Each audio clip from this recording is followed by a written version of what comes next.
Hi everyone, this is Mridula from Talk on Tube. இந்த வீடியோல நம்ம மைதா சாப்பிடலாமா சாப்பிடக்கூடாதா, குழந்தைங்களுக்கு கொடுக்கலாமா கொடுக்கக்கூடாதா, நோயாளிகளுக்கு கூட பிரெட் தான் கொடுக்குறோம், அவங்களுக்கு தரலாமா தரக்கூடாதா அப்படிங்கறத முழுசா இந்த வீடியோல பார்க்கலாம்.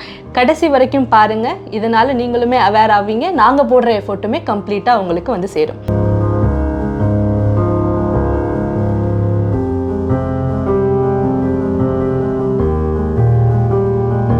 இப்ப மைதா அப்படிங்கிறது எப்படி உருவாகுச்சு? மைதா அப்படின்னா என்ன? முதல்ல கோதுமை மாவு அப்படின்னா கோதுமையை அரைச்சா நமக்கு மாவு கிடைச்சிரும், அதை கோதுமை மாவுன்னு சொல்றோம். கம்பு அரைச்சா கம்பு மாவு கிடைச்சிரும், ராகி அரைச்சா ராகி மாவு கிடைச்சிரும்.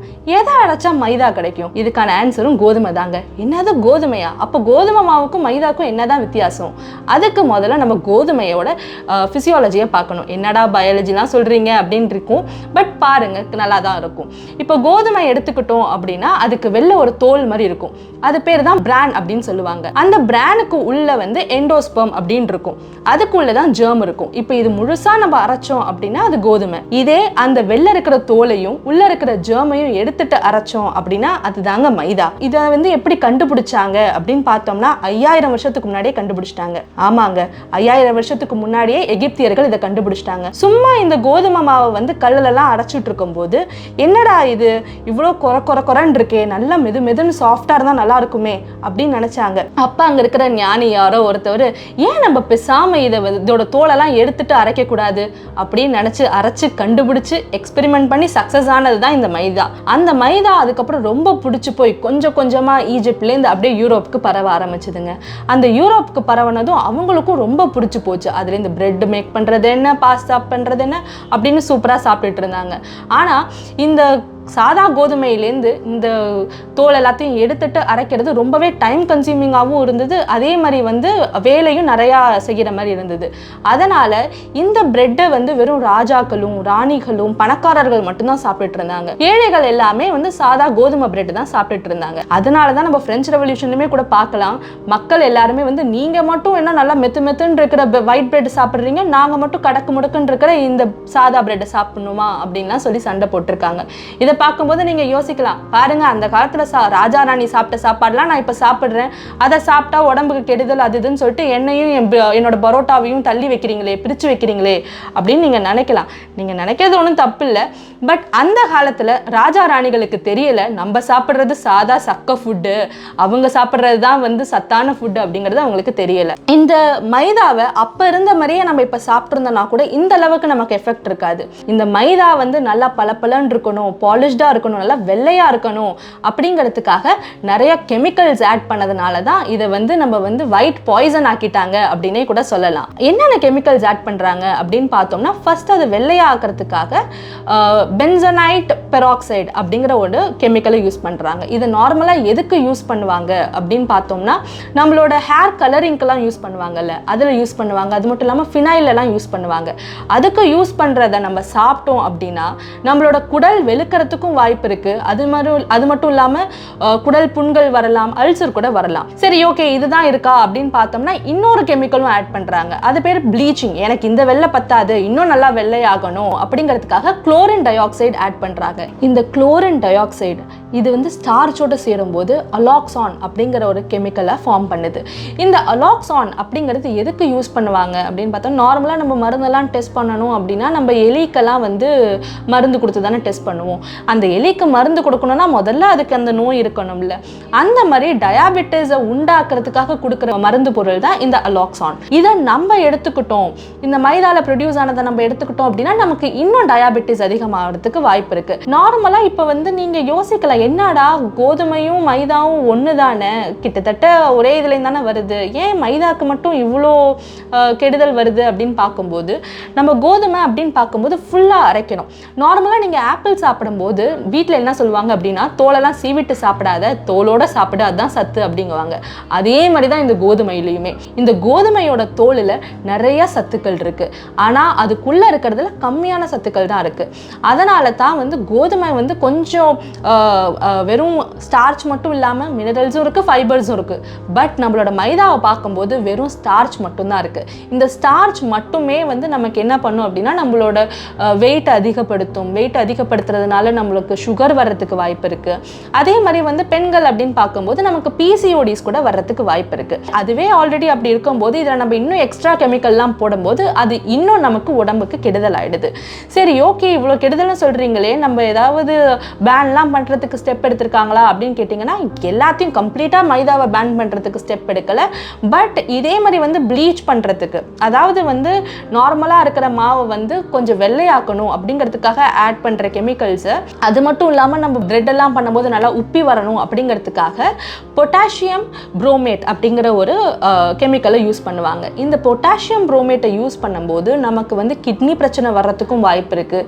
அதே மாதிரி வந்து தைராய்டு கேன்சர் வர்றதுக்கும் வாய்ப்பு இருக்குது. ஸோ இதெல்லாம் கண்டுபிடிச்ச உடனே யூரோப்பியன் யூனியன், கனடா, அது மட்டும் இல்லாமல் நம்மளோட சைனாவுமே இதை பேன் பண்ணிட்டாங்க. சரி, அவங்களாம் பேன் பண்ணிட்டாங்க, நம்ம இந்தியா பேன் பண்ணாங்களா அப்படின்னு பார்த்தோம்னா 2016 வந்து centre for science and environment அப்படிங்கிற ஒரு இன்ஸ்டிடியூட் வந்து ஒரு ரிசர்ச் கண்டக்ட் பண்ணாங்க. அந்த ரிசர்ச் கண்டக்ட் பண்ணபடி அவங்க என்ன பண்ணாங்கன்னா 32 டைப்ஸ் ஆஃப் பிரெட் அதை எடுத்துக்கிட்டாங்க. அதை எடுத்து வந்து டெஸ்ட் பண்ணி பார்த்தாங்க. டெஸ்ட் பண்ணி பார்த்ததில் 84% அதில் வந்து நமக்கு பொட்டாசியம் புரோமேட்டோ இல்லை பொட்டாசியம் அயோடைடோ இருந்ததுக்கான எவிடன்ஸ் கிடச்சிருக்கு. இது கிடைச்ச 1 மந்த்லேயே இந்த பொட்டாசியம் புரோமேட்டை நம்மளோட கண்ட்ரிலையும் பேன் பண்ணிட்டாங்க. இப்போ நம்ம யூஸ் பண்ணுற பிரெட்டில் இந்த கெமிக்கல் கிடையாது. அப்போ இது ஓரளவுக்கு சேஃப் தானே அப்படின்னு யோசிச்சிங்கன்னா அப்படி கிடையாதுங்க. இந்த ஒரு கெமிக்கல் மட்டும்தான் பேன் பண்ணியிருக்காங்க. மற்ற கெமிக்கல் எல்லாமே இன்னமும் யூஸ் பண்ணிட்டு தான் இருக்காங்க. இப்போ நம்ம பார்க்கலாம், எப்படிரா ஈஜிப்ட்ல கண்டுபிடிச்சது யூரோப்ல ஸ்ப்ரெட் ஆகி நம்ம இந்தியாவுக்கு எப்படிரா வந்துச்சு அப்படின்னு பார்த்தோம் அப்படின்னா இதுக்கான மேஜர் ரீசன் நம்மளோட ஹிட்லர் தாங்க. ஹிட்லர் யாருன்னு பார்க்குறீங்களா? நம்ம World War II அப்படின்னாலே எல்லாருக்கும் மேக்ஸிமம் ஞாபகம் வர்றது நம்ம ஹிட்லர் தாங்க. இந்த World War II அப்படிங்கிறது என்னாச்சு அப்படின்னு பார்த்தோம்னா அது ஏதோ ஒரு 2-3 வருஷம் தான் நடக்கும் அப்படிங்கிற மாதிரி எதிர்பார்த்தாங்க. பட் அது வந்து அன்எக்ஸ்பெக்டட்லி 6 வருஷம் வரைக்கும் நடந்தது. அதாவது 1939லேருந்து 1945 வரைக்குமே நடந்தது. ஸோ அதனால இவ்வளோ பெரிய வார் இது வரைக்கும் நடந்ததே இல்லையே. அப்போ அந்த டைமில் வந்து அவங்களுக்கு ஆர்ம்ஸ், இம்யூனிஷன்ஸ் இதெல்லாம் மட்டுமே அவங்களுக்கு வந்து அனுப்புறதுக்கு நேரம் கரெக்டாக இருந்தது. அதே மட்டும் இல்லாமல் சாப்பாடு, அக்ரிகல்ச்சர் அப்படிங்கிறதுக்கு வந்து அவ்வளோவா ஃபோக்கஸ் அவங்களால பண்ணவும் முடியல. ஸோ ஒரு கிரேட் ஃபெமைனே இருந்தது. அதனால் அவங்களால போதுமான அளவுக்கு வந்து வீட் ப்ரொடியூஸ் பண்ண முடியல. ஸோ வீட்டுக்கு பதிலாக ஆல்டர்னேட்டிவ் ஏதாவது இருக்கா அப்படின்னு பார்க்கும்போது நமக்கு அப்போ தென்பட்டது தாங்க இந்த மைதா. இந்த மைதாவை அதனால் எல்லாருக்கும் கொடுக்கணும், சோல்ஜர்ஸ்க்கெல்லாம் கொடுக்கணும் அப்படிங்கிறதுக்காக நிறைய ஸ்ப்ரெட் பண்ணி விட்டாங்க. அதுவும் இல்லாமல் இந்த மைதாக்கு என்ன குவாலிட்டி அப்படின்னு பார்த்தோம்னா கோதுமையை விட இது ஈஸியாக டைஜஸ்ட் ஆகிடும் தான். ஆமாம், ஏன்னா இதில் வந்து வேற எந்த ஒரு மினரல்ஸுமே கிடையாது. ஸோ ஸ்டார்ச் மட்டும்னால ஈஸியாக டைஜஸ்ட் ஆகிடும். ஆனால் இது வந்து நமக்கு ஈஸியாக டைஜஸ்ட் ஆனாலுமே நமக்கு இதில் ஃபைபர் இல்லாததுனால கான்ஸ்டிபேஷன் காஸ் பண்ணுறதுக்கு வாய்ப்பு இருக்குது. அதனால் பசி இன்மையாக இருக்கும். ஸோ சோல்ஜர்ஸ் எல்லாமே ரொம்ப நேரத்துக்கு பசியை தாங்கிட்டு அவங்களால வந்து சண்டை போட முடியும். அந்த ஒரு ரீசன்னால தான் மேக்ஸிமம் மைதா வந்து ரொம்ப பாப்புலர் ஆக ஆரம்பிச்சது. அது மட்டும் இல்லாமல் அந்த டைமில் தான் நம்மளோட இந்தியாவிலையுமே மிகப்பெரிய ஃபெமைன் இருந்தது.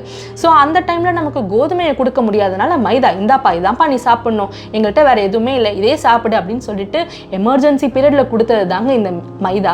இப்போ நமக்கு எந்த ஒரு எமர்ஜென்சியுமே இல்லைனாலும் நிறைய விதமான பொருட்கள் இருந்தாலுமே கூட நம்மளோட நாக்கு வந்து மைதாவை தாங்க தேடி அலையுது. ஏன்னா மைதாவில் செய்ய முடியாத சாப்பாடே இல்லைன்னு சொல்லிடலாங்க. ஸோ நமக்கு 2 மினிட்ஸில் ரெடி ஆகிற மேகிலேருந்து ஹார் கணக்கில் ரெடி ஆகிற பிரெட்டாக இருக்கட்டும் இல்லை நானாக இருக்கட்டும் எல்லாத்துக்குமே மைதா தாங்க யூஸ் பண்ணுறாங்க. நீங்கள் ஏன் அவ்வளோ தூரம் போகிறீங்க? நார்மலாக நீங்கள் வந்து ஏதோ குருமா பண்ணிட்டு இருக்கீங்க, குருமா வந்து ரொம்ப தண்ணியாக போயிடுச்சா உடனே என்ன பண்ணுவாங்க, மைதாவை எடுத்து கொஞ்சம் தண்ணியில் ஊற்றி கலக்கி அதில் போட்டுட்டா கொஞ்சம் திக்காயிட போகுது. ஸோ இந்த மாதிரி சின்ன சின்ன விஷயங்கள்லேருந்து எல்லாத்துக்குமே நம்ம மைதா யூஸ் பண்ணிட்டு இருக்கோம். இந்த மைதாங்கிறது கம்ப்ளீட்டாக கெடுதலா, கோதுமை மட்டும்தான் யூஸ் பண்ணணுமா அப்படிங்கிறத பார்த்தோம் அப்படின்னா அப்படிலாம் சொல்ல முடியாது. நம்ம வந்து கோதுமை மட்டுமே சூப்பர் ஹீரோ மாதிரியும் சொல்ல முடியாது, மைதாவை வந்து சூப்பர் வில்லன்னும் சொல்ல முடியாது. மேக்ஸிமம் பார்த்தோம் அப்படின்னா ரெண்டுத்துக்குமே ஓரளவுக்கு வந்து ஒரே குவான்டிட்டி தான். என்ன, நம்ம கோதுமையில் வந்து இந்த விட்டமின்ஸும் ஃபைபர்ஸும் எடுத்துட்டோம் அப்படின்னா அதுவும் மைதா மைதாவும் சேம் தாங்க. இப்போ நம்ம 2 பரோட்டா சாப்பிட்றதும் 6 சப்பாத்தி சாப்பிட்றதும் ஒன்று தாங்க. ஸோ இதில் எவ்வளோ தான் கெமிக்கல்ஸ் நம்ம ஆட் பண்ணியிருக்கோம் அப்படின்னு சொன்னாலுமே அது எல்லாமே வந்து நம்ம லிமிட்டட் அமௌண்ட்டில் சேர்த்துக்கிட்டோம் அப்படின்னா அது ரொம்ப நல்லது தாங்க.